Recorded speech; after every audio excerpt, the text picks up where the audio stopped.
niin siitä lähtee. Eli tervetuloa kaikille tänne G-Builderin pääkonttorille Ouluun.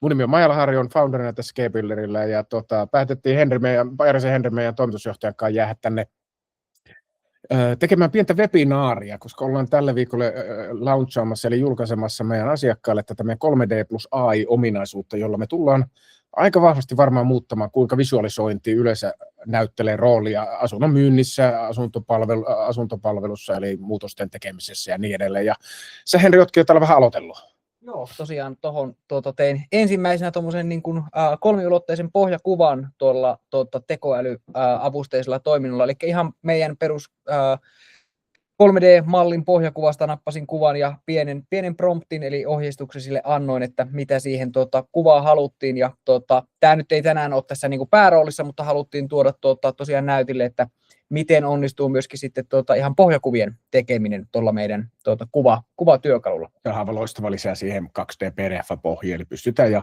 kun pystyy ohjeistamaan, niin saadaan niitä tilaa näyttää, miten se toimii itse kullekin tarpeeseen. Mutta ei muuta kuin hypätään tänne. Tarkoitus on, että näytetään pikkusen, miten täällä pystyy niin kuin olohuoneessa kautta asunnossa, muissa huoneissa, pesuhuoneissa tekemään näitä visualisointeja.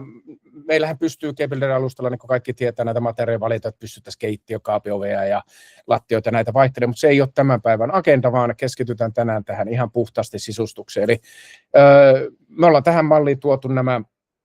Kirjoita vaan muuten, siinä aina mennä vaan vapaasti mitä haluat, niin mä tässä samalla pikkusen kerron, eli kun me toimitetaan näitä asuntoja, niin tänne tosiaan laitetaan nuo drone-mallit, eli taustalla, eli kukin asunnon potentiaalinen ostaja kautta kiinnostunut näkee juuri sen näkymän, mikä hänelle siitä mahdollisesta uudesta kodista näkyisi, ja samalla ollaan myös sitten tietyillä spekseillä sovitusti laitettu näitä huonekaluja esiasennettua tänne.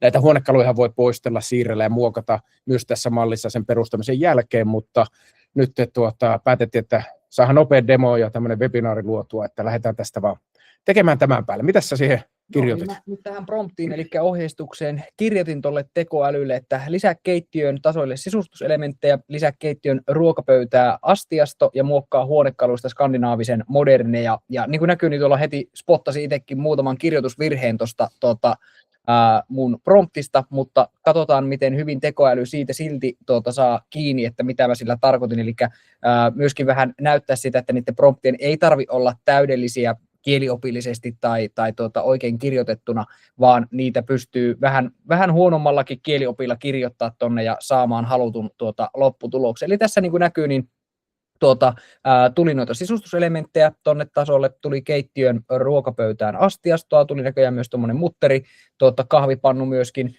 vähän muokkas näitä olemassa olevia niin kuin sisustuksia, eli sohvaa, ja tuossa oli muun muassa säkkituoli, mutta nyt siihen tuli nojatuolit näkyville. Ja tuosta nähdään vielä myös se lähtökuva, eli mikä oli se lähtökuva, josta sitten lähdettiin tätä muokkausta tekemään.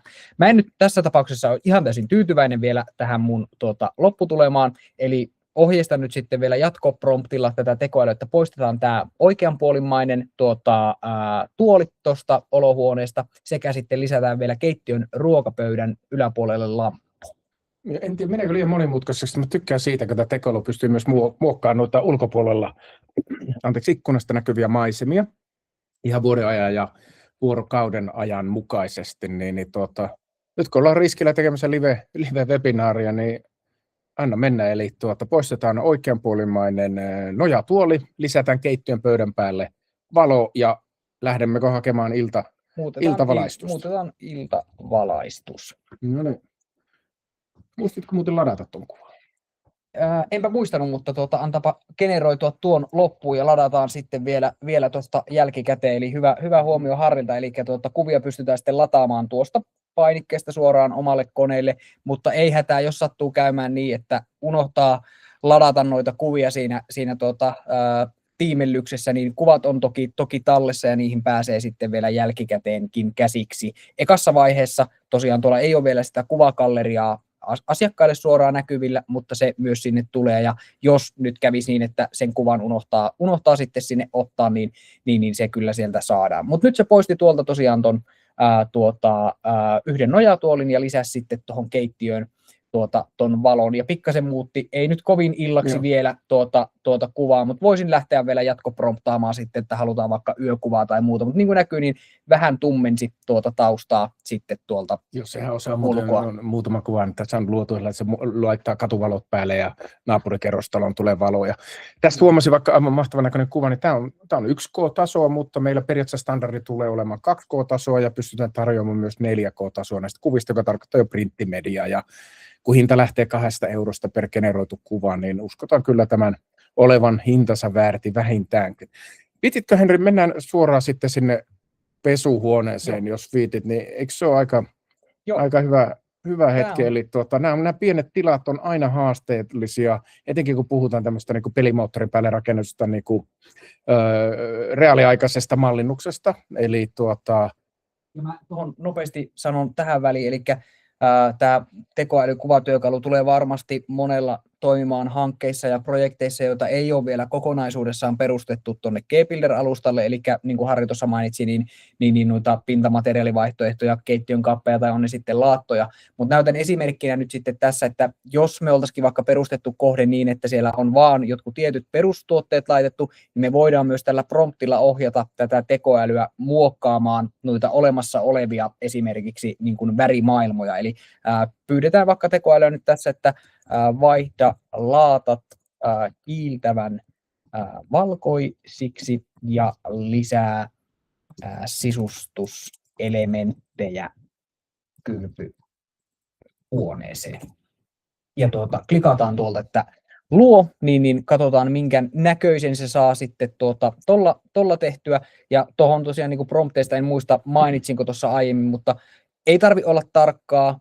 Voi antaa tämmöisiä niin kuin yleisiä prompteja tekoälylle, jolloin se sitten tulkitsee, esimerkiksi nyt tässä tapauksessa lisää sisustuselementtejä, niin hän tulkitsee, että mitä sinne kylpyhuoneeseen sopii, mutta toki sitten siihen haluttuun niin kuin lopputulemaan, että jos on jo visio valmiina päässä, että mitä sieltä tavallaan tekoälyltä haluaa, niin mitä tarkempi ohjeistus, sen parempi lopputulos. Mutta niin kuin näkyy, niin nyt tässä aika kivasti vaihto näitä värimaailmoja, tuolla lisäsi myöskin valoa sitten, tuonne tuli vähän WC-harjaa tuonne näkyville ja pientä kukkapuskaa ja tuommoista koria, jossa on sitten noita pyyhkeitä, mutta sitten taas esimerkiksi täällä tuohon tuli tuommoinen puinen niin kuin shampoo-pidike ja sitten penkki tuohon suihkun alapuolelle. Voi ihan hyvin kuvassa olla, mutta ehkä en oikeassa elämässä sitten penkkiä tuohon ainakaan jättäisi.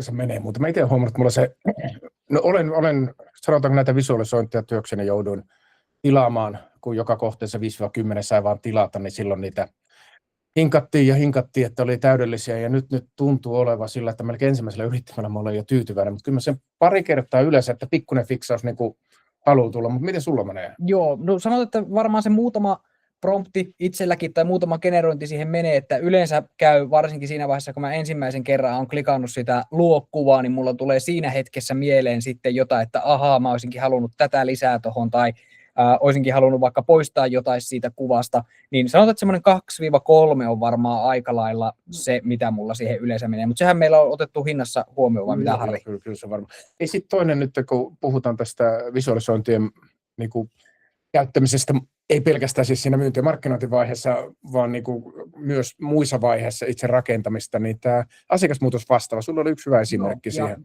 Meillähän niin kuin G-Builder-alusta ylipäätänsä niin kovalla käytöllä nimenomaan asukasmuutoksissa, asiakasvalinnoissa, mutta ennen ei ole ollut ehkä sitä keinoa visualisoida asiakkaalle niitä muutoksia tai tarjouksia, mitä asiakas toivoo, niin tehdään tähän nyt semmoinen testi, että meillä on täällä lattiamallin WC-istuin ja asiakas olisikin saanut idean, että hei, mä haluaisinkin tuohon semmoisen seinä-WC-istuimen. Eli pyydetään tekoälyä nyt sitten muokkaamaan, että muuta WC-istuin seinämallin WC-istuimeksi ja lisää WC-istuimen taakse kotelointi.